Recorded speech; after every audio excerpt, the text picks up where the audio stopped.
അസ്സലാമു അലൈക്കും വറഹ്മത്തുള്ളാഹി. ബിസ്മില്ലാഹി അൽഹംദുലില്ലാഹി വസ്സലാത്തു വസ്സലാമു അലാ റസൂലില്ലാഹി വഅലാ ആലിഹി വസ്വഹ്ബിഹി അൽ ഫായിസീന ബിറിദ്വാല്ലാഹി അമ്മാ ബഅദ്. പ്രിയ സഹോദരങ്ങളെ, ഇന്നലെ നമ്മൾ പറഞ്ഞു വെച്ചത് ത്വായിഫ് യാത്ര ഒരർത്ഥത്തിൽ നിരാശയാണെങ്കിലും പക്ഷേ തികച്ചും പ്രത്യാശാപരമായ ഒന്നിലധികം സംഭവങ്ങളുണ്ടായി. ഒന്ന്, തങ്ങളുടെ സ്വഭാവം ലോകത്തിന് മനസ്സിലാക്കാനായി. എത്ര തന്നെ അവിടത്തെ കഷ്ടപ്പെടുത്തിയാലും ആക്രമിച്ചാലും ഉപദ്രവിച്ചാലും അവിടുത്തെ കാരുണ്യ കടലായ ആ ഹൃദയത്തിന് യാതൊരു മാറ്റവുമില്ല. അപ്പോഴും അവർക്ക് വേണ്ടി പ്രാർത്ഥിക്കുന്ന കാരുണ്യത്തിൻ്റെ ഒരു കൽബ്, ഇതൊരു വിശ്വാസിയും തന്നെ ഉൾക്കൊള്ളണം. നമുക്ക് ദഅവത്ത് രംഗത്ത് എന്തെങ്കിലും പ്രതികൂല സാഹചര്യം ഉണ്ടാകുമ്പോഴേക്ക് അവരെ ഹലാക്കാക്കാനും അവരെ നശിപ്പിക്കാനും അവരെ ഉപദ്രവിക്കാനും ശ്രമിക്കുക അല്ല വേണ്ടത്. മറിച്ച് അവരുടെ നന്മയ്ക്ക് വേണ്ടി, അവരുടെ ഹിദായത്തിന് വേണ്ടി പ്രാർത്ഥിക്കുകയാണ് ഒന്ന്.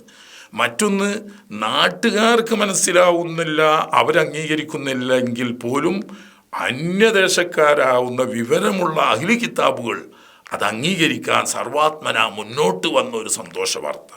അതിൻ്റെ പുറമെ തൻ്റെ ഉത്തരവാദിത്വത്തിൽപ്പെട്ട രണ്ടാം ഭാഗമാവുന്ന ജിന്നുകളിൽപ്പെട്ട വലിയൊരു വിഭാഗത്തിന് തൻ്റെ സന്ദേശം എത്തിക്കാനും അവരത് ഉൾക്കൊള്ളാനും അവരുടെ നാട്ടിൽ പോയി അവരുടെ ജിന്ന് വർഗവുമായി ഈ സന്ദേശം കൈമാറാനും അവരിൽ പ്രബോധനം നടത്താനും അതുവഴി പലരും സത്യദീനിൽ ഉൾക്കൊള്ളാനും ഈ യാത്ര സഹായകമായി.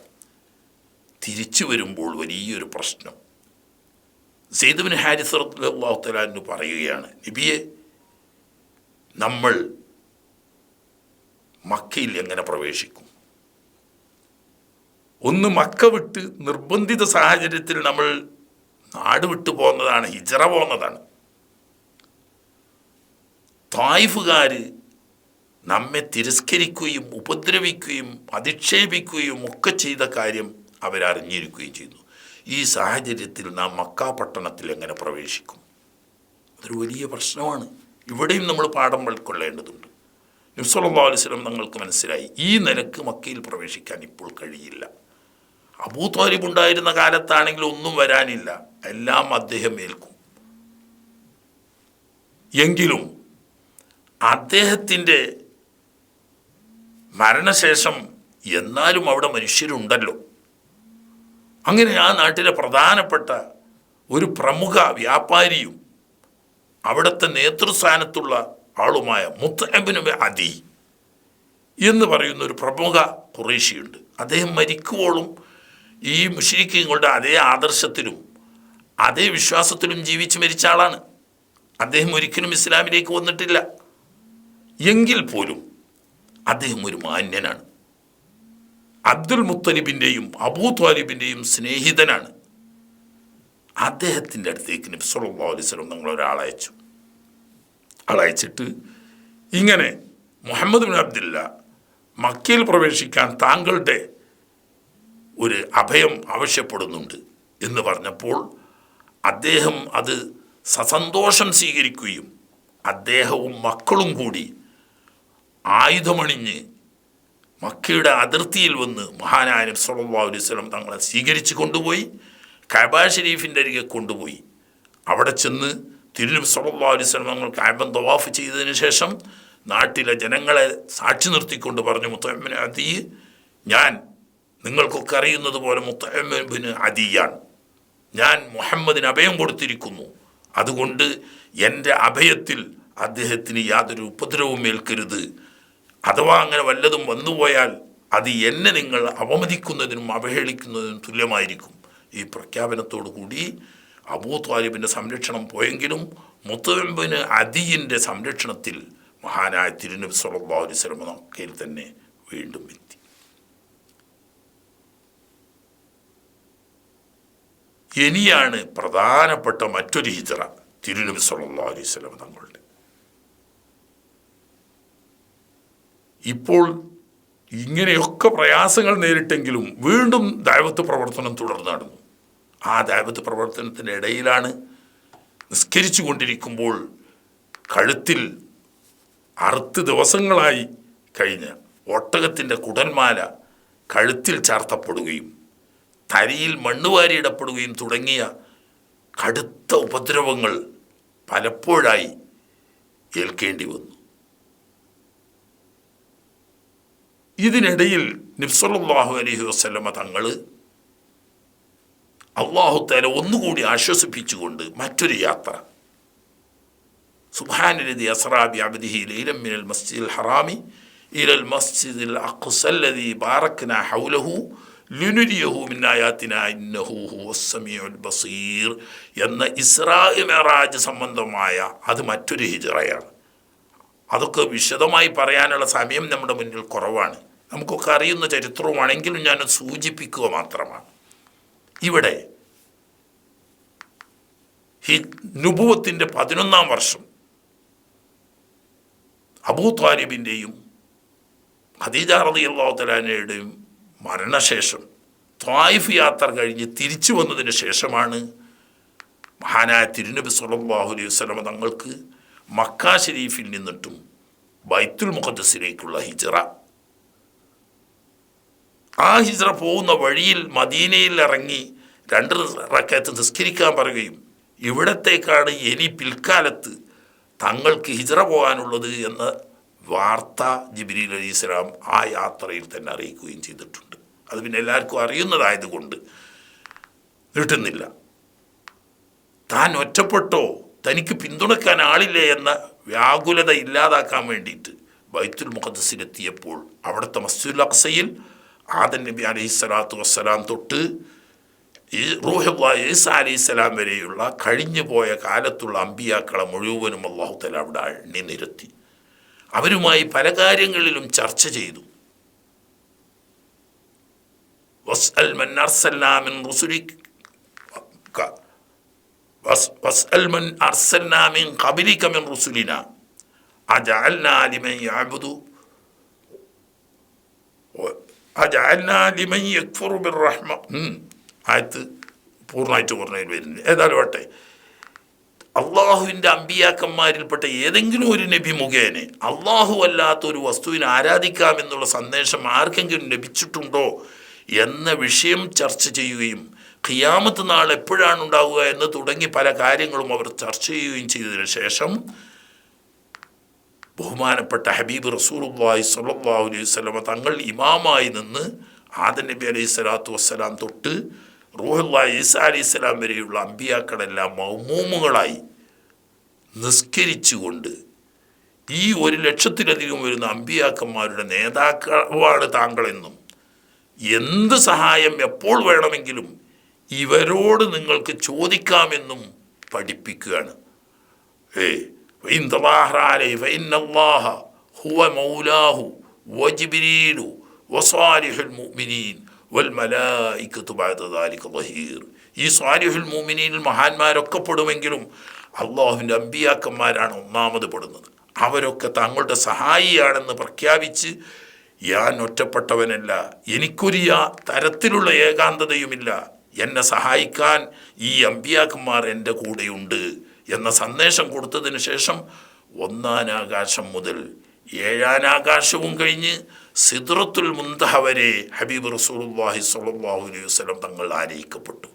അവിടെയൊക്കെയുള്ള കോടാനുകോടി മലായികത്ത് തങ്ങളെ സ്വീകരിക്കുകയും അവസാനം അള്ളാഹുമായി മുനാജാത്തിൽ അത്തഹിയ്യാത്തുൽ മുബാറകാത്തു സ്വലവാത്തു ത്വയ്യിബാത്തു ലില്ലാഹ് എന്ന് തിരുനബി സല്ലല്ലാഹു അലൈഹി വസല്ലം തങ്ങൾ തിരു അഭിവാദ്യം അള്ളാഹുവിന് മുന്നിൽ സമർപ്പിച്ചപ്പോൾ അതിന് പ്രത്യാഭിവാദ്യമായി അസ്സലാമു അലൈക അയ്യുഹൻ നബിയ്യു വറഹ്മത്തുള്ളാഹി വബറകാതുഹു എന്ന സലാം മടക്കിക്കൊണ്ട് അല്ലാഹു തആല പ്രതിവചിച്ചപ്പോൾ കൂട്ടത്തിൽ ഉമ്മത്തിനെയും കൂടി ഉൾപ്പെടുത്തി അസ്സലാമു അലൈനാ വഅലാ ഇബാദില്ലാഹി സ്വാലിഹീൻ. ഈ സംഭാഷണങ്ങൾ ശ്രദ്ധിച്ചുകൊണ്ടിരുന്ന മലഉൽ അഅല, അർശിനെ ചുമക്കുന്നവരും അർശിനെ തവാഫ് ചെയ്യുന്നവരുമാവുന്ന മലഉൽ അഅല, അവരാണ് മലക്കുകളിൽ ഏറ്റവും ഉന്നതന്മാർ. ആ മലഉൽ അഅല അഷ്ഹദു അല്ലാ ഇലാഹ ഇല്ലല്ലാഹ് വഅഷ്ഹദു അന്ന മുഹമ്മദർ റസൂലുള്ളാഹ് എന്ന ഷഹാദത്ത് കലിമ ചൊല്ലിക്കൊണ്ട് അവർ നബി സല്ലല്ലാഹു അലൈഹി വസല്ലം തങ്ങളുടെ മാർഗത്തിൽ ശരീഅത്തിൽ മെമ്പർഷിപ്പ് എടുത്തുകൊണ്ട് മോമിനുകളായി പ്രഖ്യാപിച്ചു. നേരത്തെ തന്നെ അവർ മോമിനുകളാണ്. തശ്രീഫിൻ്റെ റിസാലത്ത് എന്ന് പറയും. നബി സല്ലല്ലാഹു അലൈഹി വസല്ലം തങ്ങൾ മനുഷ്യരിലേക്കും ജിന്നിലേക്കും അയക്കപ്പെട്ട തശ്രീഇന്റെ റസൂലാണ്. എന്ന് പറഞ്ഞാൽ മതനിയമങ്ങൾ പഠിപ്പിക്കാമെന്ന റസൂലാണ്. മലക്കുകളിലേക്ക് അതിൻ്റെ ആവശ്യമില്ല, അവർക്ക് ഈ ശരീഅത്ത് ബാധകമല്ല. മറിച്ച് അവരിലേക്ക് തശ്രീഫിൻ്റെ റിസാലത്താണ്. എന്ന് പറഞ്ഞാൽ ഉമ്മത്തിൻ്റെ എണ്ണം കൂടുന്നതനുസരിച്ച് നബി തങ്ങൾക്ക് ബഹുമാനം കൂടും. നബി തങ്ങളുടെ ഉമ്മത്താകുന്നതിൽ കാരണം മലായിക്കത്തിന് ആദരവ് കൂടും. അപ്പം മലായിക്കത്തിന് തങ്ങളുടെ ഉമ്മത്തി എന്ന ആദരവ് ലഭിക്കാനും തിരുനബി സല്ലല്ലാഹു അലൈഹി വസല്ലം തങ്ങൾക്ക് ഉമ്മത്തിൻ്റെ അംഗസംഖ്യ വർദ്ധിച്ചുകൊണ്ട് സ്ഥാനം വർദ്ധിക്കാനും തശ്രീഫിൻ്റെ റിസാലത്ത്. ആദ്യം മലഉല്ലാല ചൊല്ലിയെങ്കിൽ പിന്നെ 7-ാം ആകാശത്തുള്ളവരും അവിടെ നിന്ന് ഇങ്ങോട്ട് 1-ാം ആകാശം വരെയുള്ള എണ്ണിയാലൊടുങ്ങാത്ത ബഹുകോടി മലായിക്കത്തുകളെല്ലാം അഷ്ഹദു അല്ലാ ഇലാഹ ഇല്ലല്ലാഹ് വ അഷ്ഹദു അന്ന മുഹമ്മദർ റസൂലുള്ളാഹ് എന്ന ഷഹാദത്ത് കലിമ ചൊല്ലി കോടാനുകോടി വരുന്ന മലായിക്കത്ത് ഉമ്മത്തിൽ എണ്ണപ്പെട്ട് അവരെല്ലാം തശ്രീഫിൻ്റെ ഉമ്മത്തായി മാറി. അത് മുഖേന തിരുനബി സല്ലല്ലാഹു അലൈഹി വസല്ലം തങ്ങളുടെ അതാ വൽ മലായിക്കത്തു ബഅദ ദാലിക വഹീർ, എണ്ണിയാലൊടുങ്ങാത്ത മുഖറബുകളായ മലഉല്ലാല ഉൾപ്പെടെയുള്ള മുഴുവൻ മലായിക്കത്തും തങ്ങളുടെ സഹായികളാണ്, അവിടുത്തെ ഉമ്മത്തിൽ മെമ്പർമാരാണ്. ഇവിടെ പണ്ഡിതന്മാർക്കൊരു ചർച്ചയുണ്ട്. മഹാനായ നബി സല്ലല്ലാഹു അലൈഹി വസല്ലം തങ്ങളുടെ റിസാലത്ത് അമ്പിയാക്കളിലേക്ക് ഉൾപ്പെടെയുള്ള മനുഷ്യരിലേക്കും ജിന്നുകളിലേക്കുമാണ് എന്നതിൽ ആർക്കും തർക്കമില്ല. എന്നാൽ മലക്കുകളിലേക്കുണ്ടോ എന്ന് ചോദിച്ചാൽ രണ്ടഭിപ്രായം. അതിൽ പ്രബലമായ അഭിപ്രായം തശ്രീഇന്റെ റിസാലത്ത് മലായിക്കത്തിലേക്കില്ല, അവർക്ക് നബി തങ്ങളുടെ ശരീഅത്ത് ബാധകമല്ല. പക്ഷേ തശ്രീഫിൻ്റെ റിസാലത്തുണ്ട്. അഥവാ തങ്ങളുടെ ഉമ്മത്താവുക എന്ന മഹത്വം അവർക്കും ലഭിക്കും. ഉമ്മത്തിൻ്റെ എണ്ണം കാരണം മലായിക്കത്തിൻ്റെ എണ്ണത്തിനനുസരിച്ച് നബി തങ്ങളുടെ സ്ഥാനം വർദ്ധിക്കുക എന്ന തശ്രീഫിൻ്റെ. അങ്ങനെ കഴിഞ്ഞു പോയ അമ്പിയാക്കളും ബഹുമാനപ്പെട്ട ബഹുകോടി മലായിക്കത്തുകളും ആയിരക്കണക്കായ ജിന്നുകളും തൻ്റെ ദഅവത്ത് സ്വീകരിച്ചുകൊണ്ട് തൻ്റെ ഉമ്മത്തായി തനിക്ക് സഹായിക്കാനും പിന്തുണക്കാനും ഉണ്ട് എന്നുള്ള പിമ്പലം ബഹുമാനപ്പെട്ട തിരുനബി സല്ലല്ലാഹു അലൈഹി വസല്ലം തങ്ങളെ അറിയിക്കലായിരുന്നു ഈ യാത്ര കൊണ്ട് ഉദ്ദേശിക്കപ്പെട്ട ആവശ്യങ്ങളിൽപ്പെട്ട പ്രധാനപ്പെട്ട ഒരാവശ്യം. ഞാൻ ചുരുക്കുക, സമയം ഉള്ളതുകൊണ്ട് ചുരുക്കുക. അത് കഴിഞ്ഞ് അന്ന് നേരം പുലരുന്നതിന് മുമ്പ് തന്നെ താൻ എവിടെയായിരുന്നോ രാത്രി ഉറങ്ങിയിരുന്നത്, ഉമ്മുഹാനി എന്ന അബൂ ത്വാലിബ് തങ്ങളുടെ മകളുടെ വീട്ടിലായിരുന്നു അന്ന് നബി സല്ലല്ലാഹു അലൈഹി വസല്ലം തങ്ങൾ രാത്രി താമസിച്ചിരുന്നത്. ആ ഉമ്മുഹാനിയുടെ വീട്ടിൽ തന്നെ എത്തി വിവരങ്ങളൊക്കെ അവരോട് പറഞ്ഞു. അവർ സത്യവിശ്വാസിനിയായതുകൊണ്ട് അവരത് അംഗീകരിച്ചു. പിന്നീട് രാവിലെ തന്നെ എല്ലാ ഖുറൈശി നേതാക്കന്മാരും മസ്ജിദുൽ ഹറാമിൽ ഒരുമിച്ച് കൂടും. അവരോട് ഈ വിവരം പറയാൻ വേണ്ടി പോകുമ്പോൾ ഉമ്മുഹാനി പറഞ്ഞു, തങ്ങളെ ഇപ്പോൾ നിങ്ങളത് ചെയ്യണ്ട. ഇപ്പോൾ തന്നെ അവർ തങ്ങളെ വല്ലാതെ പരിഹസിക്കുകയും ഉപദ്രവിക്കുകയും വിഷമിപ്പിക്കുകയും ചെയ്യുന്നുണ്ട്. അതോടുകൂടി ഈ വിവരം കൂടി അവരോട് ചെന്ന് പറഞ്ഞാൽ ഇനി എന്തൊക്കെയാണ് നടക്കാൻ പോകുന്നത് എന്നറിയില്ല. പക്ഷേ നബി സല്ലല്ലാഹു അലൈഹി വസല്ലം തങ്ങൾക്കുണ്ടോ വല്ല പ്രശ്നം? കോടാനു കോടി വരുന്ന മലായിക്കത്ത് തൻ്റെ പിന്നിൽ അണിനിരന്ന് തൻ്റെ ഉമ്മത്തായി ഉണ്ടെന്നും ലക്ഷത്തിലധികം വരുന്ന മഹാത്മാക്കളായ അമ്പിയാക്കൾ തൻ്റെ കൂടെ തൻ്റെ പിന്നിൽ അണിനിരന്ന് പിന്തുണക്കാനുണ്ടെന്നും ആയിരക്കണക്കായ ജിന്നുകൾ തൻ്റെ കൂടെ പിന്തുണക്കാനുണ്ടെന്നും ഉറപ്പായി അറിയുന്ന നബി തങ്ങൾക്ക് അങ്കുലി പരിമിതരായ മക്കക്കാരുടെ എതിർപ്പ് അവിടുത്തെ മനസ്സിൽ യാതൊരു ചാഞ്ചല്യവും ഉണ്ടാക്കിയിട്ടില്ല. അവിടുന്ന് നേരെ പുറപ്പെട്ടു, മസ്ജിദുൽ ഹറാമിൽ ചെന്നു. എങ്ങനെ തുടങ്ങണം എന്നറിയാതെ ചിന്താമഗ്നായിരുന്നു. ഇത് കണ്ട് അബൂജഹൽ അടുത്തുകൂടി. അല്ല മുഹമ്മദെ, എന്താ രാവിലെ തന്നെ ആലോചിച്ചിരിക്കുന്നത്? എന്താ ചിന്താമഗ്നായിരിക്കുന്നത്? പുതിയതോ വല്ലതുമുണ്ടോ? ഉണ്ടല്ലോ പുതിയത്. എന്നാ പറ മുഹമ്മദെ, എന്താ പുതിയത്? ഇന്നലെ രാത്രി ഞാനിവിടെ ഉണ്ടല്ലോ, നിങ്ങൾക്കറിയാമല്ലോ. ഉണ്ട്. ഇപ്പോൾ രാവിലെയും ഞാനിവിടെ ഇല്ലേ? ഉണ്ട്. എന്നാൽ ഇതിൻ്റെ ഇടയ്ക്ക് ഞാൻ ഈലിയായിലെ മസ്ജിദുൽ അഖ്സായിൽ പോയി. ഇന്നലെ രാത്രിയോ? അപ്പം അന്നത്തെ നിലക്ക് ബൈത്തുൽ മുഖദ്ദസിലേക്ക് മക്കയിൽ നിന്നിട്ട് പുറപ്പെട്ടാൽ 1 മാസം കൊണ്ടേ ബൈത്തുൽ മുഖദ്ദസിലെത്തൂ. തിരിച്ചിങ്ങോട്ടൊരു മാസം. അപ്പം 2 മാസം യാത്ര ചെയ്താൽ എത്തുന്ന ദൂരം രാത്രിയുടെ ഏതാനും സെക്കൻഡ് അല്ലെങ്കിൽ മിനിറ്റുകൾ കൊണ്ട് നടന്നു എന്നാണല്ലോ. ഇദ്ദേഹത്തിന് ഇങ്ങോട്ട് വല്ലാണ്ടായി. പക്ഷേ അത് പുറത്ത് കാട്ടാതെ പറഞ്ഞു, അല്ല എന്നോട് പറഞ്ഞത് ശരി, ഞാൻ ഇവരെയൊക്കെ ഒന്നുകൂടി വിളിക്കാം. മസ്ജിദുൽ ഹറാമിന് പലയിടത്തായി കൂടി കൂടി ഇങ്ങനെ ചെറിയ ചെറിയ സംഘങ്ങളായിരുന്നു ചർച്ച ചെയ്യുന്ന ഇവരെയൊക്കെ ഞാൻ ഇങ്ങോട്ടിരിക്കാം, വിളിക്കാം. അവരോട് പറയുമോ നീ സത്യം? നബി തങ്ങൾ ആ പറയും. അങ്ങനെ ഇദ്ദേഹം ഉച്ചത്തിൽ വിളിച്ചു. നാട്ടിലെ വലിയ നേതാവാവുന്ന അബൂജഹലാണ് വിളിക്കുന്നത്. ആരടുത്തേക്കാണ്? അള്ളാഹുവിൻ്റെ പ്രവാചകരായ അഷ്റഫുൽ ഖൽഖ് മുഹമ്മദ് റസൂലുള്ളാഹി തങ്ങളുടെ. എല്ലാവരും ഓടിയെടുത്ത് എല്ലാവരോടും ഇരിക്കാൻ പറഞ്ഞു. അയാൾ തന്നെ ഇരുന്നിട്ട് എല്ലാവരും ശാന്തമായിരിക്കും, ഒരു കാര്യം പറയാനുണ്ട് എന്ന് പറഞ്ഞു. എന്നിട്ട് പറഞ്ഞു, മുഹമ്മദേ എന്നോട് പറഞ്ഞ ആ കാര്യം നീ ഇവരോടും ഒന്ന് പറയുന്നത്. ഏതായാലും നബി തങ്ങൾക്ക് പറയണം. നോട്ടീസ് ഇയാളെ വകയായി എന്നല്ലാതെ എന്താ, പ്രചരണം നടത്തലൊക്കെ മൂപ്പര വകയായി പറയണ പണി മാത്രമേ ഉള്ളൂ നബി തങ്ങൾക്ക്. നബി തങ്ങൾ ഉണ്ടായ വിവരങ്ങളൊക്കെ പറഞ്ഞു. അതിൽ ചിലർ കൈമുട്ടുന്നു, ചിലർ കൂക്കുന്നു, ചിലർ അത്ഭുതപ്പെടുന്നു, ചിലർ തലയിൽ കൈവെക്കുന്നു. എന്താണ് ഈ കേൾക്കുന്നത്? ഇന്നലെ വൈകുന്നേരം രാത്രി വൈകിട്ട് ഇവിടെ ഉണ്ട് ആള്, ഇന്ന് രാവിലെയും ഇവിടെ ഉണ്ട്. ഈ രാത്രി കൊണ്ട് ഈലിയായിലെ മസ്ജിദുൽ അഖ്സയിൽ പോയി വന്നു എന്ന് പറഞ്ഞാൽ അന്നത് ഊഹിക്കാൻ ഒരാൾക്കും കഴിയില്ല. ഇന്നത്തെ ആധുനിക യാത്രാ സൗകര്യങ്ങളൊന്നും അന്നില്ല. ഒട്ടകപ്പുറത്തുള്ള യാത്രയാണ് അന്ന്, അല്ലെങ്കിൽ കാൽനടയായിട്ട്, അല്ലെങ്കിൽ കഴുതപ്പുറത്ത്. ഈ യാത്രയെ അന്നുള്ളൂ. അതിൽ പലപ്പോഴും ബൈത്തുൽ മുഖദ്ദസിലേക്ക് കച്ചവടത്തിന് പോയി മസ്ജിദുൽ അഖ്സ നല്ല പരിചയമുള്ളവരുണ്ട്. അവരൊന്ന് പരീക്ഷിക്കാമെന്ന് വെച്ചു. അവർ പറഞ്ഞു, എങ്കിൽ മുഹമ്മദേ ഞങ്ങൾക്ക് ചില കാര്യങ്ങൾ ചോദിക്കാൻ. നീ ഏതായാലും മസ്ജിദുൽ അഖ്സയിൽ പോയല്ലോ, പോയി. എന്നാൽ ഞങ്ങൾക്ക് മസ്ജിദുൽ അഖ്സ പരിചയമുണ്ട്. മസ്ജിദുൽ അഖ്സക്ക് എത്ര വാതിലുകളുണ്ട്, അതിൻ്റെ അകത്ത് എത്ര തൂണുകളുണ്ട്? നമ്മളെ സ്വന്തം നാട്ടിലെ പള്ളിയിൽ എത്ര വാതിലുണ്ട് എന്ന് ചോദിച്ചാൽ നമുക്ക് ചിലപ്പോൾ അറിയില്ല. പള്ളിയിൽ എത്ര തൂണുണ്ട് എന്ന് ചോദിച്ചാൽ നമ്മളെ എണ്ണീട്ടുണ്ടാവില്ല. നമ്മൾ തൂണെണ്ണാനും വാതിലെണ്ണാനും അല്ലല്ലോ പോലെ. സ്വാഭാവികമായും സെക്കൻഡ് ഇട കൊണ്ട് കടന്ന സംഗതി ആയതുകൊണ്ട് നബി സല്ലല്ലാഹു അലൈഹി വസല്ലം തങ്ങൾ എണ്ണി നോക്കിയിട്ടില്ല. ഇവിടെ പറയാൻ കഴിയാതിരുന്നാൽ ഞാൻ കളവ് പറഞ്ഞു എന്ന് എൻ്റെ പേര് അവരാരോപിക്കും. ഉടനെ അല്ലാഹു സുബ്ഹാനഹു വ തആല നബി തങ്ങൾക്ക് മുഅ്ജിസത്തായിക്കൊണ്ട് ബൈത്തുൽ മുഖദ്ദസിലെ മസ്ജിദുൽ അഖ്സ തുറന്ന് കാണിച്ചു കൊടുത്തു. തൻ്റെ തൊട്ട് മുന്നിൽ നിൽക്കുന്നതായി കാണുന്നു.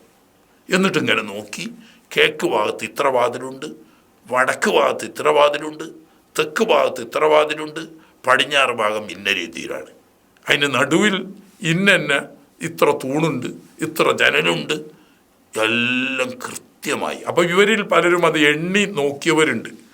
അവർ പറഞ്ഞു കൃത്യമായ വിവരണം തന്നെ, വിവരണത്തിൽ യാതൊരു അപാകതയുമില്ല. പക്ഷേ ഞങ്ങൾക്ക് വിശ്വസിക്കാൻ കഴിയില്ല. ഇന്നലെ വൈകിട്ട് ഇവിടെ ഉള്ള മനുഷ്യൻ ഇന്ന് രാവിലെയും ഇവിടെ ഉണ്ടായിട്ട് ഈ ഒരു രാത്രിൻ്റെ ഉള്ളിൽ ഈലിയായിലെ മസ്ജിദുൽ അഖ്സയിൽ പോയി വന്നു എന്നത് നിങ്ങൾക്ക് എങ്കിലും അവർക്ക് ഒറ്റടിക്ക് തള്ളിക്കളയാൻ കഴിയില്ല. അപ്പോൾ പറഞ്ഞു, എന്നാൽ നിങ്ങൾ നിഷേധിക്കേണ്ട, ഞാനൊരു അടയാളം പറയാം. ഞാൻ പോകുന്ന വഴിയിൽ നിങ്ങളുടെ ഒരു കച്ചവട സംഘം തിരിച്ചു വരുന്നുണ്ട്. ആ തിരിച്ചു വരുന്ന കച്ചവട സംഘക്കാർ ഉറങ്ങുന്ന സമയത്താണ് ഞാൻ അതിൽ വന്നത്. അപ്പോൾ എനിക്ക് ദാഹം നല്ലോണം ഉണ്ടായപ്പോൾ ഞാൻ അവിടെ ഇറങ്ങി അവരുടെ പാത്രത്തിൽ മൂടി വെച്ച വെള്ളം ഉണ്ടായിരുന്നു. ആ വെള്ളം ഞാൻ എടുത്ത് കുടിച്ചു. അങ്ങനെ തന്നെ പാത്രം മൂടി വെച്ചിട്ടുണ്ട്. പിന്നെ എൻ്റെ വാഹനത്തിൻ്റെ ചലനം കേട്ടിട്ട് നിൽക്കുന്ന ഒരു ഒട്ടകം പെട്ടെന്ന് വരണ്ടോടുകയും അത് വീണ് കാലൊടിയുകയും ചെയ്തിട്ടുണ്ട്. അവർ വരുമ്പോൾ നിങ്ങൾക്ക് ചോദിച്ചാൽ അറിയാം. മാത്രമല്ല അവർ ഇന്ന് സൂര്യാസ്തമയത്തിന് മുമ്പ് ഇവിടെ പ്രത്യക്ഷപ്പെടും. ഈ പറഞ്ഞ ലക്ഷണങ്ങളൊക്കെ അങ്ങനെ കണ്ടു.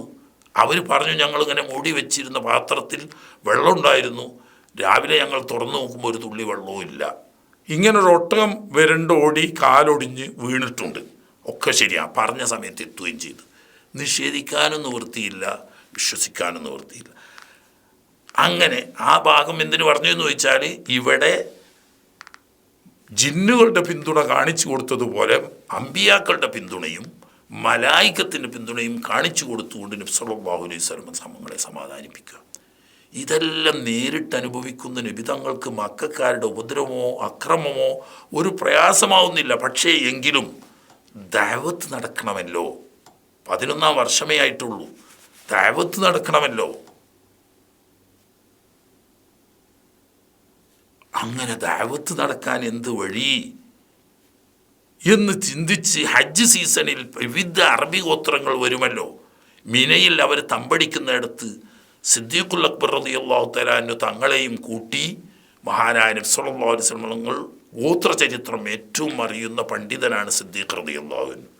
ഒരു ഗോത്രത്തിൻ്റെ പേര് പറഞ്ഞാൽ ആ ഗോത്രത്തിൻ്റെ സിറ്റുവേഷൻ പൂർണ്ണമായിട്ടും സാമ്പത്തികമായതും സാംസ്കാരികമായതും അതുപോലെ തന്നെ ധീരതയിലും വ്യക്തിത്വത്തിലും ദാനശീലത്തിലും വിശാലമനസ്കതയിലും എല്ലാം കൃത്യമായിട്ട് അറിയുന്ന ആളാണ് സിദ്ദീഖ് റളിയല്ലാഹു അൻഹു കൂട്ടി ഓരോ ഗോത്രത്തെയും പരിചയപ്പെട്ട് ആ ഗോത്രക്കാരോട് ദഅവത്ത് നടത്തുകയും എന്നെ നിങ്ങളുടെ നാട്ടിലേക്ക് കൂട്ടണം, എനിക്ക് നിങ്ങൾ സംരക്ഷണം തരണം, അങ്ങനെ അല്ലാഹു സുബ്ഹാനഹു വ തആലയുടെ ദീൻ ദഅവത്ത് ചെയ്യാൻ നിങ്ങൾ എന്നെ പിന്തുണക്കണം എന്നാവശ്യപ്പെടും. ചില ഗോത്രങ്ങളൊക്കെ മാന്യമായി തള്ളിക്കളയും, ചില ഗോത്രങ്ങൾ പരുഷമായി തള്ളിക്കളയും. അതിൽപ്പെട്ട ഒരു ഗോത്രക്കാരടുത്ത് സമീപിച്ചപ്പം അതിൻ്റെ ഒരു നേതാവ് ചോദിച്ചു, അല്ല നിങ്ങളെ ഞങ്ങൾ കൂട്ടുക എന്ന് പറഞ്ഞാൽ അറബികളോടും അജമികളോടും വെല്ലുവിളിക്കുക എന്നാണ് ഇതിനർത്ഥം. അങ്ങനെ ഞങ്ങൾ എല്ലാത്തിനും തയ്യാറായി നിങ്ങളെ സംരക്ഷിച്ചു, നിങ്ങൾ വിജയിച്ചു, നിങ്ങളുടെ പ്രസ്ഥാനം ലോകത്ത് വിജയം നേടി അധികാരം സ്ഥാപിച്ചു. അങ്ങനെ വന്ന് താങ്കൾ മരണപ്പെട്ടു കഴിഞ്ഞാൽ താങ്കളുടെ അധികാരത്തിൻ്റെ പിന്തുടർച്ച അവകാശം ഞങ്ങൾക്ക് തരുമോ? അതിന് സല്ലല്ലാഹു അലൈഹി വസല്ലം തങ്ങൾ അതെനിക്ക് തരാൻ പറ്റുന്നതല്ല, അത് ലോകരക്ഷിതാവായ അള്ളാഹു അവനുദ്ദേശിച്ചവർക്ക് അവൻ കൊടുക്കും, ഞാൻ ആർക്കും പിന്തുടർച്ചാവകാശം കൊടുക്കുന്ന അധികാരമുള്ളവനല്ല എന്ന് പറഞ്ഞു. ഈ അറബികളായ മുഴുവൻ ജനങ്ങളോടും പടപൊരുതേണ്ടി വന്ന് അവരോട് മുഴുവനും മല്ലിട്ട് നിങ്ങൾ വിജയശ്രീലാളിതനായി നിങ്ങൾ എല്ലാം നേടി വിജയിച്ചു നിങ്ങൾ മരിച്ചു കഴിഞ്ഞാൽ ഞങ്ങൾക്ക് അധികാരം തരില്ല എന്ന് പറഞ്ഞാൽ ഞങ്ങൾക്ക് നിന്നെ ആവശ്യമില്ല, നിനക്ക് നിന്റെ പാട്ടിൽ പോകാം. അങ്ങനെ ഓരോ ഗോത്രങ്ങളിലും ഇറങ്ങി നടന്ന് ചർച്ച ചെയ്തുകൊണ്ടിരിക്കുന്നതിനിടയിൽ ഔസ് ഗോത്രക്കാരായ മദീനയിലെ ഔസ് ഖസറജ് എന്നീ 2 ഗോത്രങ്ങളാണല്ലോ അറബികൾ. അവിടെ സങ്കര സമൂഹമാണ്. അറബികളിൽപ്പെട്ട ഔസ് ഉണ്ട്, ഖസറജ് ഉണ്ട്, യഹൂദികളിൽപ്പെട്ട ബനൂ ഖുറൈള, ബനു നദീർ ഉണ്ട്, ബനൂ ഖൈനുഖാ ഉണ്ട്.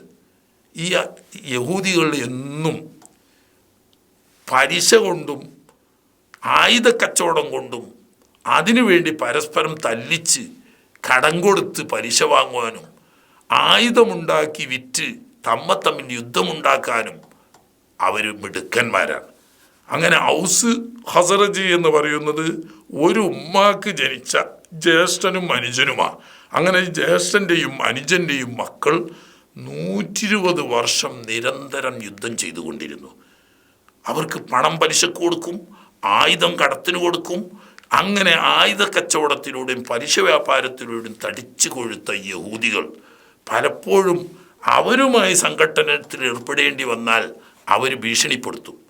ഒരു നബി അടുത്ത കാലത്ത് വരാനുണ്ട്, അദ്ദേഹം വന്നാൽ ഞങ്ങൾ അദ്ദേഹത്തിൻ്റെ കൂടെ കൂടും, അദ്ദേഹത്തിൻ്റെ കൂടെ കൂടി നിങ്ങളെ ഞങ്ങൾ വകവരുത്തും, ആദുകാരെയും സമൂതുകാരെയും സമൂലം നശിപ്പിച്ചതുപോലെ നിങ്ങളെ ഞങ്ങൾ നശിപ്പിക്കും എന്നിങ്ങനെ അന്ത്യപ്രവാചകനെ പറ്റി വിവരം പറയുകയും ആ അന്ത്യപ്രവാചകൻ്റെ കക്ഷിയിൽ ചേർന്നുകൊണ്ട് നിങ്ങളെ നശിപ്പിക്കുമെന്ന് ഭീഷണിപ്പെടുത്തുകയും ചെയ്യുന്ന അനുഭവസ്ഥരാണ് ഔസുകാരും ഖസറജുകാരും.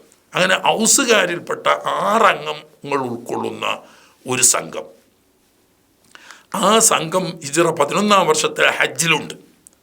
അവരെ കണ്ടുമുട്ടി. അവർ മക്ക ഖുറൈശികളുമായി ബന്ധപ്പെട്ട് ഖസറജുകാർക്കെതിരിൽ സഹായം ലഭിക്കാൻ സാധ്യതയുണ്ടോ എന്നറിയാൻ വേണ്ടി വന്നതാണ്. ഹജ്ജിലും കൂടിയെന്ന് മാത്രം. അങ്ങനെ സംസാരിക്കുന്ന കൂട്ടത്തിൽ താൻ അവസാനത്തെ റസൂലും നബിയുമാണെന്നും മനുഷ്യരിലേക്കും ജിന്നിലേക്കും അയക്കപ്പെട്ട അന്ത്യപ്രവാചകനാണെന്നുമുള്ള സന്ദേശം അറിയിക്കുകയും എന്നെ നിങ്ങൾ വിശ്വസിക്കുകയും പിന്തുണക്കുകയും ചെയ്താൽ നിങ്ങൾക്ക് അറബികളും അജമികളും കീഴടങ്ങുമെന്നും ലോകത്തിൻ്റെ ജേതാക്കളും നേതാക്കളുമായി നിങ്ങൾ പരിവർത്തിക്കപ്പെടുമെന്നുള്ള വിവരങ്ങളൊക്കെ പറഞ്ഞപ്പോൾ അവർ തമ്മിൽ സംസാരിച്ചു. യഹൂദികൾ പലപ്പോഴും നമ്മളെ ഭീഷണിപ്പെടുത്തുന്ന ആ പ്രവാചകൻ ഇദ്ദേഹം തന്നെയാണ് ലക്ഷണം കൊണ്ട്. അതുകൊണ്ട് യഹൂദികൾ ആ മതത്തിൽ കൂടി അവരുടെ ആളായി നമ്മളെ ഉപദ്രവിക്കാൻ വരുന്നതിന് മുമ്പ് നമ്മൾ ആ പ്രസ്ഥാനത്തിൽ ചേരുക. അങ്ങനെ അവർ 6 പേര് ഇസ്ലാം മതം വിശ്വസിച്ചു. എന്നിട്ട് ഏറ്റെടുക്കുന്ന കാര്യം പറഞ്ഞപ്പോൾ അവർ പറഞ്ഞു, അതിപ്പോൾ ഞങ്ങൾക്ക് പറയാൻ കഴിയില്ല, കാരണം ഞങ്ങൾ ആ ഉദ്ദേശത്തിന് വന്നതല്ല, തന്നെയല്ല ഞങ്ങൾ 6 ആളുകൾ മാത്രമേ ഉള്ളൂ, ഞങ്ങൾ നാട്ടിൽ പോകാം, ഈ വിവരങ്ങൾ അവരുമായി സംസാരിക്കാം, അവരുമായി വിവരങ്ങൾ സംസാരിച്ചിട്ട് ആരെങ്കിലും സ്വീകരിക്കുകയാണെങ്കിൽ അവരെയും കൂട്ടി അടുത്ത കൊല്ലത്തെ ഹജ്ജിന് ഞങ്ങൾ വരാം എന്ന് പറഞ്ഞ് നുബുവത്തിൻ്റെ 11-ാം വർഷം ഈ 6 ആളുകൾ തിരിച്ചുപോയി. അവർ തിരിച്ചു പോയതിന് ശേഷം അവർ സ്വകാര്യമായി അവിടുത്തെ ഔസുകാരോടും ഹസ്രജുകാരോടും സംസാരിച്ച് അവരുടെ ഇടയിൽ ചർച്ചാ വിഷയമായി. 12-ാം വർഷമായപ്പോഴേക്ക്, നുബുവത്തിൻ്റെ 12-ാം വർഷമായപ്പോഴേക്ക് 12 പുരുഷന്മാർ, ഔസുകാരും ഹസ്രജുകാരുമാവുന്ന 12 പേര് പരിശുദ്ധ ദീനുൽ ഇസ്ലാം സ്വീകരിച്ച് ഹജ്ജിന് വന്നു. അങ്ങനെ ഹജ്ജ് കഴിഞ്ഞ് മിനായിൽ രാപ്പാർക്കുന്ന സമയത്ത് അഖബയിൽ, അഥവാ ജംറത്തുൽ അഖബ എന്ന് പറയുന്ന അവസാനത്തെ അഖബ ഉൾക്കൊള്ളുന്ന ആ കുന്നിൻ്റെ താഴ്വരയിൽ ഒരുമിച്ച് കൂടി. അങ്ങനെ നബി സല്ലല്ലാഹു അലൈഹി വസല്ലം തങ്ങളും ആ 12 പേരുമായി സംസാരിക്കുകയും അവസാനം അവർ ബൈഅത്ത് ചെയ്യുകയും ചെയ്തു. എന്തായിരുന്നു ബൈഅത്ത്? അല്ലാ യുശ്രിക ബില്ലാഹി ശൈഅ, പെണ്ണുങ്ങളെ ബൈഅത്ത്. അല്ലാ യുശ്രികന ബില്ലാഹി ശൈഅ വലാ യസ്രിഖ്ന വലാ യസ്നീന വലാ യഖ്തുൽന ഔലാദഹുന്ന വലാ യഅതീന ബിബുഹ്താനിൻ യഫ്തരീനഹു ബൈന അയ്ദീഹിന്ന വഅർജുലിഹിന്ന എന്ന് സ്ത്രീകളോട് പിന്നീട് ചെയ്തിരുന്ന ബൈഅത്ത് അന്ന് ഈ പുരുഷന്മാരാവുന്ന ഔസ് ഹസ്രജുകാരോട് ചെയ്തു. അഥവാ ഏകനായ അള്ളാഹുവിനെ ഇബാദത്ത് ചെയ്യണമെന്നും തിരുനബി സല്ലല്ലാഹു അലൈഹി വസല്ലം തങ്ങൾ പറയുന്ന ദീനീ കാര്യങ്ങളിൽ സർവാത്മനാ പിന്തുണച്ചനുസരിക്കണമെന്നും അക്രമത്തിനും അനീതിക്കും വ്യഭിചാരത്തിനും ദുരാരോപണത്തിനും ഒന്നും പോകരുതെന്നും എന്ന് പറഞ്ഞാൽ ആത്മസംസ്കരണം സ്വീകരിച്ച് സംശുദ്ധമായ ജീവിതത്തിൻ്റെ ഉടമകളായി ഏകദേശ വിശ്വാസികളായി ജീവിച്ചു കൊള്ളാം എന്നുള്ള ബൈഅത്ത് ചെയ്തു. അന്ന് നബി തങ്ങളെ കൊണ്ടുപോകുന്നതിനെ പറ്റിയോ അങ്ങനെ ഒരു ഹിജ്റയെ പറ്റിയോ ചർച്ച ചെയ്യാതെ അവരൊരു കാര്യം പറഞ്ഞു, ഞങ്ങൾ ഈ കാര്യം മദീനയിൽ പ്രബോധനം ചെയ്യും, അതിന് നല്ല വിവരമുള്ള കഴിവുറ്റ ഒരു വ്യക്തിയെ ഞങ്ങളുടെ കൂടെ അയച്ചു തന്നാൽ അദ്ദേഹത്തിൻ്റെ കൂടെ ഞങ്ങൾ സഹായിച്ചു കൊടുക്കുക. അങ്ങനെ മദീനയിൽ ഇത് സ്വാധീനം നേടിക്കഴിഞ്ഞാൽ അടുത്ത കൊല്ലം നുബുവത്തിൻ്റെ 11-ാം വർഷത്തെ ഹജ്ജിന് ഞങ്ങൾ വരാം, ബാക്കി നമുക്ക് അവിടെ കാണാമെന്ന്. അങ്ങനെ ഈ 12 പേരും ഹജ്ജ് കഴിഞ്ഞ് തിരിച്ചു പോകുമ്പോൾ മക്കയിലെ ഏറ്റവും യോഗ്യനും സുന്ദരനും സുമുഖനും ഒറ്റ നോട്ടത്തിൽ കണ്ടാൽ തിരുനബി സല്ലല്ലാഹു അലൈഹി വസല്ലം തങ്ങളുടെ മുഖത്തിൻ്റെ സെയിം കോപ്പിയാണ് മുസ്അബ് ബിൻ ഉമൈർ. അദ്ദേഹം ഖുർആൻ അന്ന് വരെ ഇറങ്ങിയ ഖുർആൻ മുഴുവനായി ഹിഫ്ളുള്ള മനുഷ്യനുമാണ്. ഇസ്ലാമതം സ്വീകരിച്ചതിൻ്റെ പേരിൽ ഉമ്മയുടെ ഏകപുത്രനായിരുന്നു. വലിയ പണക്കാരിയായ ഉമ്മ വീട്ടിൽ നിന്നിട്ട് ആട്ടിയിറക്കി ഉടുതുണിക്ക് മറുതുണിയില്ലാതെ ഒറ്റ ഉടുക്കുന്ന ഒരൊറ്റ തുണി മാത്രമാണ് ഉണ്ടായിരുന്നത്. അദ്ദേഹത്തെ ഇവരുടെ കൂടെ അയച്ചു കൊടുത്തു. അങ്ങനെ അദ്ദേഹത്തിന് മദീനയിൽ അൽ മുഖ്രി എന്നാണ് പേര്. നമ്മളിവിടെ പിന്നീട് മുക്രി എന്ന് വിളിക്കുന്നത് ഈ അൽ മുഖ്രിയിൽ നിന്ന് വന്നതാണ്. ഖുർആൻ പഠിപ്പിക്കുന്ന ആൾ എന്നാണ് അതിൻ്റെ അർത്ഥം. മുഖ്രി, നമ്മളെ മുക്രിമാരും ഖുർആൻ പഠിപ്പിക്കൽ അവർ തന്നെ ഇനിയല്ല, ഓത്തുപള്ളിയിലൂടെ മുക്രിമാരായിരുന്നു ഖുർആൻ ഏതായാലും വട്ടെ.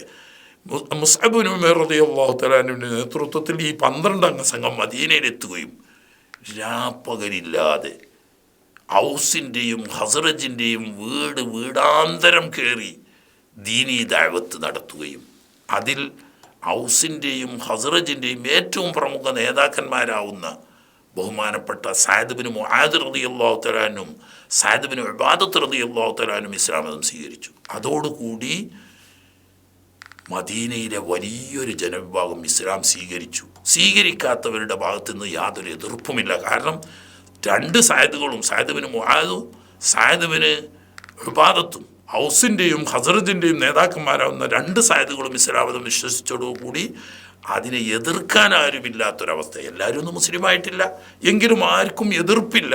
വലിയൊരു ഭാഗം സ്ത്രീകളും പുരുഷന്മാരും ഇസ്ലാം മതം സ്വീകരിച്ചു. അങ്ങനെ നുബുവത്തിൻ്റെ 13-ാം വർഷം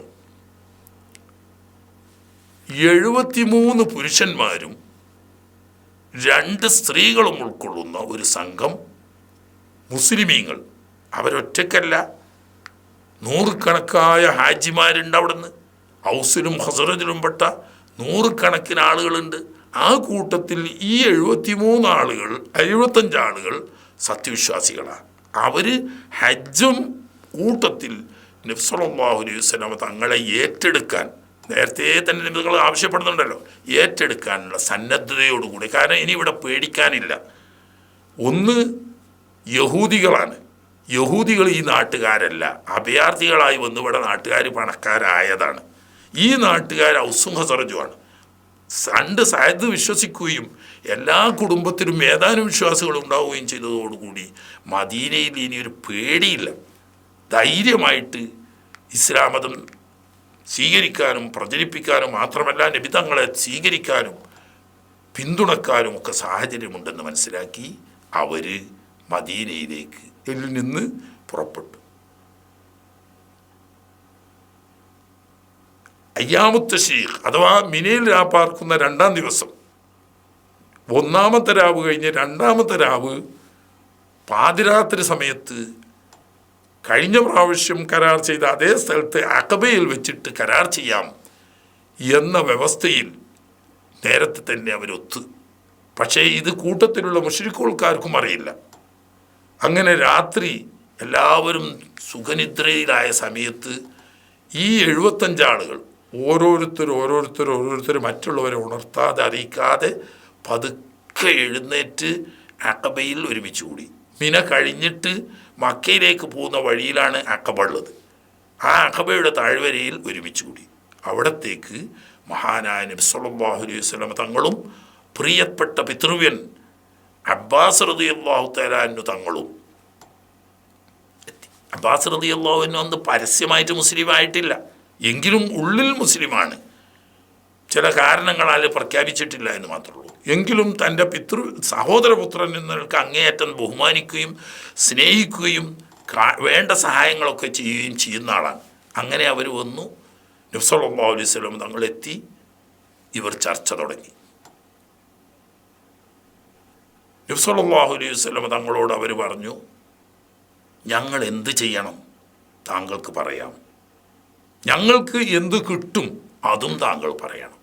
പറഞ്ഞു, എന്നെ നിങ്ങൾ ഏറ്റെടുക്കണം. നിങ്ങളുടെ ഭാര്യമാരെയും മക്കളെയും സംരക്ഷിക്കുന്നത് പോലെ എന്നെ സംരക്ഷിക്കണം. എന്തിന്? എനിക്കവിടെ സുഖമായി ജീവിക്കാനല്ല, മറിച്ച് അള്ളാഹുവിൻ്റെ ദീനീ ദഅവത്ത് നടക്കാൻ അതിന് പറ്റുന്നൊരു മണ്ണ് ഒരുങ്ങണം. അത് നിങ്ങളുടെ നാട്ടിൽ നിങ്ങൾ ഉദ്ദേശിച്ചാൽ സാധിക്കും. അങ്ങനെ നിങ്ങളുടെ നാട്ടിലേക്ക് ഞാൻ വരുമ്പോൾ നിങ്ങൾ എന്നെ ഏറ്റെടുത്ത് സംരക്ഷിച്ച് അള്ളാഹുവിൻ്റെ ദീനിലേക്കുള്ള ദഅവത്തിനെ എന്നെ നിങ്ങൾ സഹായിച്ച് പിന്തുണക്കണം. അങ്ങനെ ദേഹം കൊണ്ടും ധനം കൊണ്ടും മനസ്സുകൊണ്ടും വാക്കുകൊണ്ടും പ്രവൃത്തി കൊണ്ടും എന്നെ പിന്തുണച്ച് സഹായിച്ചാൽ നിങ്ങൾക്ക് കിട്ടാൻ പോകുന്നത് മഹത്തായ സ്വർഗമാണ്.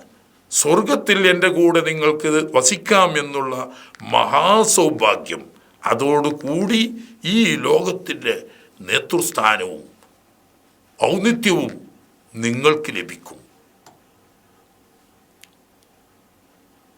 കരാർ ചെയ്യാൻ അവർ കൈ നീട്ടുമ്പം അബ്ബാസ് റളിയല്ലാഹു അൻഹു പറഞ്ഞു, വരട്ടെ, ചില കാര്യങ്ങൾ പറയാനുണ്ട്. എന്താ നിങ്ങൾക്ക് പറയാനുള്ളത്? പറഞ്ഞോളൂ. അബ്ബാസ് റളിയല്ലാഹു അൻഹു പറഞ്ഞു, ഓ ഖസ്റജ്കാരെ, ഔസുകാരെ, നിങ്ങൾ എന്താണ് ചെയ്യുന്നത് എന്നതിൻ്റെ ഗൗരവം നിങ്ങൾക്ക് മനസ്സിലായിട്ടുണ്ടോ? മുഹമ്മദിനെ നിങ്ങൾ ഇന്ന് ഏറ്റെടുത്ത് സംരക്ഷിക്കുക എന്ന് പറഞ്ഞതിൻ്റെ അർത്ഥം ഖുറൈശികൾ ഉൾപ്പെടെയുള്ള അറബികളും അജമികളുമാവുന്ന മുഴുവൻ മനുഷ്യവംശത്തോടും ഏറ്റുമുട്ടാൻ തയ്യാറാണെന്ന. കാരണം അവരെല്ലാം ഈ മുഹമ്മദിൻ്റെ എതിർവശത്താണെന്നുള്ളത്. അദ്ദേഹത്തെ നിങ്ങൾ സംരക്ഷിക്കുന്നു എന്നറിഞ്ഞാൽ നിങ്ങൾക്കെതിരിൽ അവരുടെ ആയുധം ഉയരും. അങ്ങനെ നിങ്ങളെ നേതാക്കന്മാർ കൊല്ലപ്പെടുകയും നിങ്ങളുടെ സമ്പത്ത് നശിപ്പിക്കപ്പെടുകയും നിങ്ങൾ പരാജയപ്പെടുത്തപ്പെടുകയും ചെയ്യുകയാണെങ്കിൽ ആ സാഹചര്യത്തിൽ അദ്ദേഹത്തെ നിങ്ങൾ കൈവെടിയുമോ? എങ്കിൽ ഇപ്പോൾ തന്നെ അദ്ദേഹം ഇവിടെ നിൽക്കട്ടെ. ഈ നാട്ടിൽ അദ്ദേഹത്തിന് എല്ലാവിധ സുഖ സൗകര്യങ്ങളുമുണ്ട്. ദൈവത്തിനേ പ്രയാസമുള്ളൂ, ജീവിക്കുന്നതിന് ഇവിടെ യാതൊരു പ്രയാസവുമില്ല.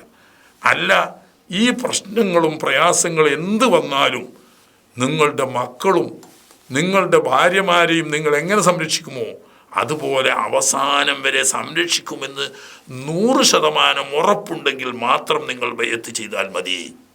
അപ്പോൾ അവർ പറഞ്ഞു, ഇതിൽ നിങ്ങൾ ഇടപെടേണ്ട ആവശ്യമില്ല, ഞങ്ങൾ പൂർണ്ണമായും ഞങ്ങളും ഞങ്ങളുടെ ശരീരവും മക്കളും കുടുംബവും എല്ലാം നബി തങ്ങൾക്ക് ഞങ്ങൾ ദാനമാക്കിയിരിക്കുന്നു. നബി തങ്ങൾ ആഗ്രഹിക്കുന്നത് എന്തോ അതെന്തും ഞങ്ങൾ നടപ്പിലാക്കാൻ തയ്യാറാണ്. എന്നിട്ട് പറഞ്ഞു, നബിയെ താങ്കൾക്ക് പറയാനുള്ളത് പറഞ്ഞോളൂ, ഞങ്ങൾക്ക് ഇനി ഒന്നും പറയാനില്ല, സ്വർഗം തരാമെന്നുള്ള വാഗ്ദാനത്തിൽ ഞങ്ങൾ തങ്ങളെ സംരക്ഷിച്ചു കൊള്ളാം. അങ്ങനെ നബി സല്ലല്ലാഹു അലൈഹി വസല്ലം തങ്ങൾ ബൈഅത്ത് ചെയ്തു. ഇതിൻ്റെ പിന്നിൽ ഒരു രഹസ്യമുണ്ട്, അതുകൂടി പറയാം. എന്താണത്? മക്കയിൽ ജീവിച്ചു വളർന്നു, മക്കക്കാര് നബി സല്ലല്ലാഹു അലൈഹി വസല്ലം തങ്ങളെ പിന്തുണച്ചു. അങ്ങനെ മക്കക്കാരെല്ലാം മുസ്ലിങ്ങളായി. അവരെ പിന്തുണയോടുകൂടി മറ്റുള്ളവരെ യുദ്ധം ചെയ്ത് കീഴടക്കി നേതൃസ്ഥാനത്തെത്തി എന്ന് വന്നാൽ അതൊരു വംശീയ പ്രശ്നമാണ് ഇസ്ലാം എന്ന് വരും. കാരണം എന്താ? സ്വന്തം ജനതയിൽ സ്വന്തം വംശത്തിൽ വളർന്നു വന്ന ഒരു നേതാവിനെ പിന്തുണച്ച് വംശമഹിമ വംശാധിപത്യം ലോകത്ത് സ്ഥാപിക്കാൻ ശ്രമിച്ചു എന്ന് വരും. എന്നാൽ ഖുറൈശികളാവുന്ന വ്യാപാരികളും സംസ്കാര സമ്പന്നരുമായ ഖുറൈശികൾ തള്ളിക്കളഞ്ഞപ്പോൾ കേവലം കർഷകർ മാത്രമായ ഖുറൈശികളെപ്പോലെ അങ്ങനെയുള്ള പ്രശസ്തരൊന്നുമല്ലാത്ത കേവലം കർഷകരായ ഔസ് ഹസറജ് എന്ന് പറയുന്ന യസ്രിബ് എന്ന അപ്പാലത്ത് പേരുണ്ടായിരുന്ന മദീന നിവാസികൾ, അവർക്ക് ഇങ്ങനെയുള്ള യാതൊരു കുടുംബബന്ധവുമില്ല, ഗോത്രബന്ധമില്ല. അവർ ഖുറൈശികളുമായിട്ട് ബന്ധമില്ലാത്ത മറ്റൊരു ഗോത്രമാണ്, ഔസും ഹസറജുമാണ്. യമനിൽ നിന്നും കുടിയേറിയവരാണ് അവരുടെ പൂർവികർ.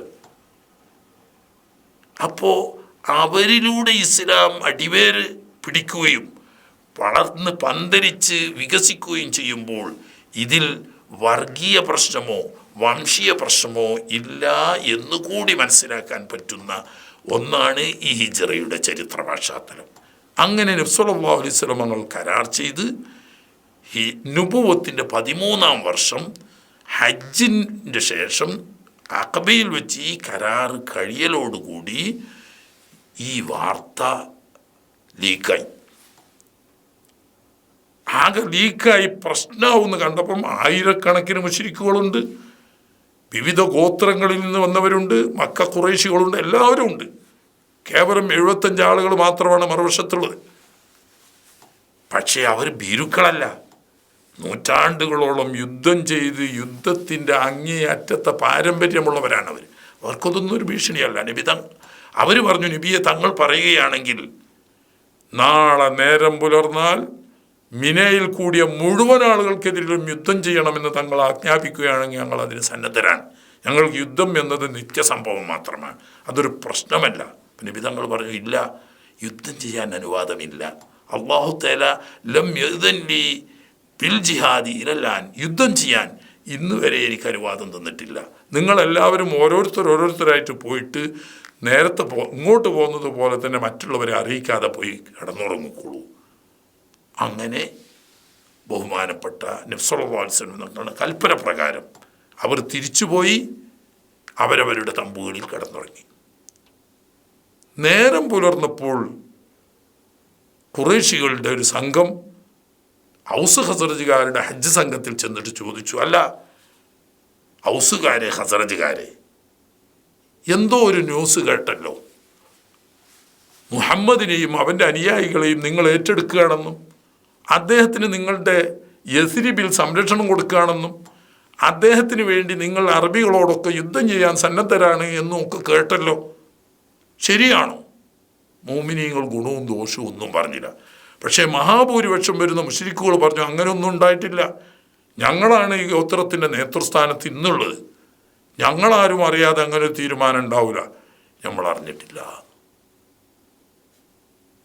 അങ്ങനെ അവർ തിരിച്ചു പോയെങ്കിലും സംഗതി കരാറുണ്ടായി എന്നറിഞ്ഞു. മറ്റേത് ഗോത്രക്കോടുള്ള കരാർ പോലെയല്ല, മദീന.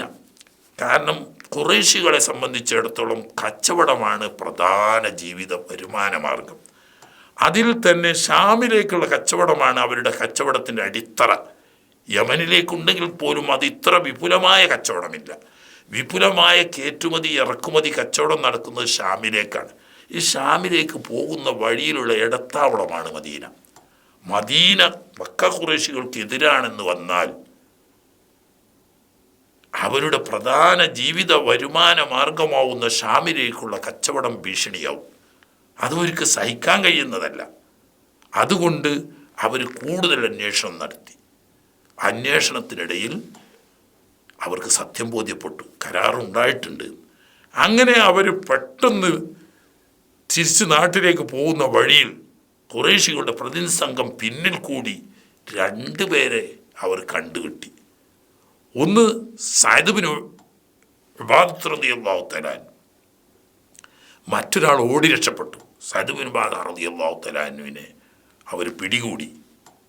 വലിയ നീണ്ട മുടിയുള്ള മനുഷ്യനാണ്. മുടി പിടിച്ച് വലിച്ച് കയ്യും കാലും കെട്ടി കഠിനമായി മർദ്ദിച്ചു മക്കത്ത് കൊണ്ടുവന്നിട്ട്. അങ്ങനെ നിസ്സഹായനായി, ആരും സഹായിക്കാനില്ല, മറ്റവരൊക്കെ പോയി, ആരും സഹായിക്കാനില്ലാതെ ഒറ്റപ്പെട്ട നിലയ്ക്ക് ഇദ്ദേഹത്തെ കയ്യും കാലും കെട്ടി മർദ്ദിക്കുന്നത് കണ്ടപ്പം ഖുറൈശികളിൽപ്പെട്ട ഒരാൾ ചോദിച്ചു, അല്ല മനുഷ്യ, നിങ്ങൾക്ക് ബന്ധമുള്ള സ്നേഹജനങ്ങൾ ആരും ഇവിടെ ഇല്ലേ? നിങ്ങളുടെ മദീനയിലൂടെയാണല്ലോ ഞങ്ങളെപ്പോഴും കച്ചവടത്തിന് പോകൽ. അവിടെ നിങ്ങൾ സഹായിച്ച് പിന്തുണച്ച ആരെങ്കിലും നേതാക്കന്മാർ ഇവിടെ ഉണ്ടെങ്കിൽ അവരൊന്ന് വിളിച്ചൂടെ? അപ്പം അദ്ദേഹം ഒച്ചത്തിൽ വിളിച്ചു, മുത്തഅം ബിൻ അദി, നബി തങ്ങൾക്ക് സംരക്ഷണം കൊടുത്ത അതേ മുത്തഅം ബിൻ അദി. അദ്ദേഹം കച്ചവട സംഘവും വരുമ്പോൾ എൻ്റെ വീട്ടിലാണ് അദ്ദേഹത്തിന് ഞാൻ അതിഥിയായി സൽക്കരിക്കാറ്. അദ്ദേഹത്തിൻ്റെ കച്ചവട സംരക്ഷണം കൊടുക്കൽ ഞാനാണ്. ഇത് പറഞ്ഞ് അദ്ദേഹത്തെ വിളിച്ചപ്പോൾ അദ്ദേഹം ഓടി വന്നു. അദ്ദേഹം പറഞ്ഞു, സഅദ് ബിൻ ഉബാദത്തിന് ഞാൻ സംരക്ഷണം കൊടുക്കുന്നു, അവൻ എപ്പോഴും എനിക്ക് മദീനയിൽ സംരക്ഷണം തരുന്നവനാണ്. അങ്ങനെ അദ്ദേഹം രക്ഷപ്പെട്ടു. ചുരുക്കി പറഞ്ഞാൽ ഈ സംഭവം നുബുവത്തിൻ്റെ 13-ാം വർഷം ദുൽഹജ്ജ് മാസത്തിൽ 13-നാണ്, 12-ൻ്റെ അന്ന് രാത്രിയാണ് ഈ കരാർ നടക്കുന്നത്. ഈ കരാറാണ് മദീന യാത്രയിലേക്ക്, ഹിജ്റയിലേക്കുള്ള കവാടം തുറന്നത്. ഇൻഷാ അല്ലാഹ് തുടർന്ന് അങ്ങോട്ടുള്ള മദീന ഹിജ്റയെക്കുറിച്ചുള്ള കാര്യങ്ങൾ അടുത്ത ക്ലാസ്സിൽ നമുക്ക് സംസാരിക്കാം. അല്ലാഹു തആല ഗുണപാഠം ഉൾക്കൊണ്ട് നമ്മുടെ ജീവിതം ചിട്ടപ്പെടുത്തി സത്യത്തിന് വേണ്ടി ജീവിക്കാനും ആ സത്യത്തിനായി മരിക്കാനുമുള്ള സന്നദ്ധതയും അതിനുള്ള ഈമാനും തൗഫീഖും തന്ന് അനുഗ്രഹിക്കുമാറാകട്ടെ എന്ന പ്രാർത്ഥനയോടെ ആഖിറു ദഅവാന അനിൽ ഹംദുലില്ലാഹി റബ്ബിൽ ആലമീൻ. അസ്സലാമു അലൈക്കും വറഹ്മത്തുള്ളാഹി.